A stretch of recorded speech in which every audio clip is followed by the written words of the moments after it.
డీటెయిల్స్లోకి వెళ్తే AP cabinet మరి కాసేపట్లో భేటీ కానుంది. సీఎం క్యాంపు కార్యాలయంలో జరిగే ఈ భేటీలో కొత్త పింఛన్ల పంపిణీపై కీలక నిర్ణయం తీసుకోనున్నట్లు సమాచారం. అక్టోబర్ 2 నుంచి పెంచిన పింఛన్లను పంపిణీ చేయాలని ప్రభుత్వం తీర్మానించినందున ఈ భేటీలో కీలక నిర్ణయం తీసుకోనుంది. ఇక విజయవాడ పరిధిలో రాజధాని నిర్మాణానికి సంబంధించి భూసేకరణపైన ప్రభుత్వ శాఖల తరలింపుపై మంత్రిమండలి నేడు చర్చించి కీలక నిర్ణయం తీసుకునే అవకాశాలు కనిపిస్తున్నాయి. ఇక ఏపీ కేబినెట్ మీట్కి సంబంధించి మరింత సమాచారాన్ని మా కరెస్పాండెంట్ సతీష్ అడిగి తెలుసుకుందాం. Satish, good morning. చెప్పండి, ఏపీ కేబినెట్ సమావేశం ఎజెండా ఏంటి? ఏమైనా కీలక నిర్ణయాలు అమలు చేసే అవకాశం ఉందా? Good morning Nagaraju. Andhra Pradesh cabinet భేటీ మరి కాసేపులో ప్రారంభం కాబోతుంది. ప్రధానంగా రాజకీయంగా, మరోవైపు పాలనాపరమైన కీలక నిర్ణయాలు ఈ కేబినెట్ భేటీలో చర్చించబోతున్నారు. ఇవాళకి చంద్రబాబు ప్రమాణ స్వీకారం చేసి 100 రోజులు పూర్తవుతున్న నేపథ్యంలో గతంలో చంద్రబాబు నాయుడు మొత్తం అన్ని శాఖలకు సంబంధించిన మంత్రులకు 100 రోజుల ప్రణాళికలు రూపొందించమని కోరారు. వాటి అమలుకు సంబంధించిన రివ్యూ ఇవాళ జరగబోతుంది. దాంతో పాటుగా మంత్రుల పనితీరు ఏ విధంగా ఉంది, మన అసెంబ్లీ సమావేశాల్లో ప్రభుత్వం తరఫున సమాధానం చెప్పిన తీరు, అలాగే జిల్లాలో పార్టీని నడిపిస్తున్న తీరు, అక్కడ ఉన్న ఎమ్మెల్యేలందరూ కలుపుకలుగా తీసుకెళ్తున్న తీరు, వీటన్నిటి పరిగణలోకి తీసుకుని గ్రేడింగ్స్ కూడా ఇవ్వబోతున్నారు. 3 గ్రేడ్లు ఇప్పటికే నిర్ధారించారు. 6 మంత్రులకి ఏ గ్రేడ్, మరొక 6 మంత్రులకి బి గ్రేడ్, 7 మంత్రులకి సి గ్రేడ్ ఇచ్చినట్టు కూడా మనకు తెలిసింది. దీనిపైన ఒక డిస్కషన్ జరగబోతుంది. దీంతో పాటుగా రాజధానికి సంబంధించి గత కేబినెట్ లో రాజధాని ఎక్కడైనా నిర్ణయం తీసుకున్నారు అయితే ల్యాండ్ పూలింగ్ లేదా ల్యాండ్ ఎక్విజిషన్ రెండింటిలో ఏ మార్గాలు అనుసరిస్తే వాటికి సంబంధించిన నిబంధనలు ఏమైనా ఉండాలి అంశం మీద కీలకమైన నిర్ణయం తీసుకోబోతుంది.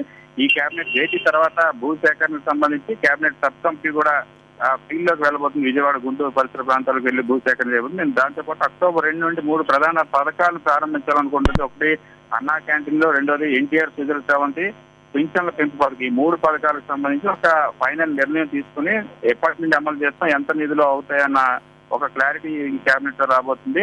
వీటితో పాటుగా ఎంసెట్ కౌన్సిలింగ్ సంబంధించి 2వ విడత కౌన్సిలింగ్ కి సుప్రీంకోర్టు కాస్త అభ్యంతరం వ్యక్తం చేసింది గడువు పెంపును. దీనివల్ల వేలాది సీట్లు ఇంజనీరింగ్ కళాశాలలో మిగిలిపోయి దీనికి ఆల్టర్నేటివ్ ఏంటి, మళ్ళీ సుప్రీంకోర్టుకి వెళ్ళాలి లేదా ఇంకేమైనా మార్గాలు ఉన్నాయా కౌన్సిలింగ్ నిర్వహించడానికి? ఇన్ని సీట్లు ఖాళీ ఉండిపోతే చాలా విద్యార్థులు నష్టపోయే ప్రమాదం ఉంది కనుక దీనిపై ఎలాంటి నిర్ణయం తీసుకున్న అంశాలపైన ప్రధానంగా ఈ అంశాల మీద చర్చ జరగబోతుంది నాగరాజు.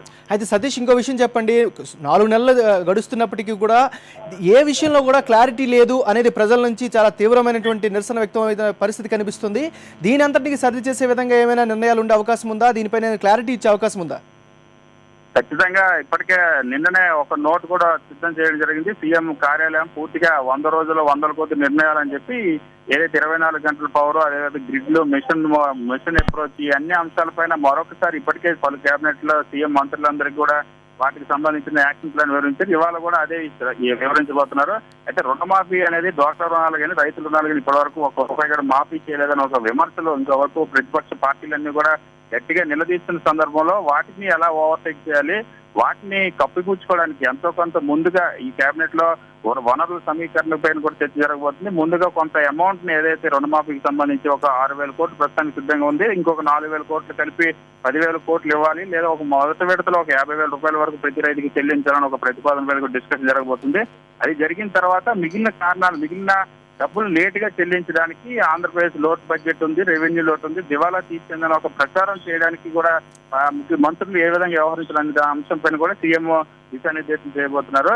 హామీలు అమలు చేయలేకపోవడానికి రాష్ట్రం దివాలా తీయడానికి కారణం అని ఒక ముద్ర వేసేలా ప్రయత్నించబోతున్నారు Nagaraju. Thank you Satish, updates అందించినందుకు.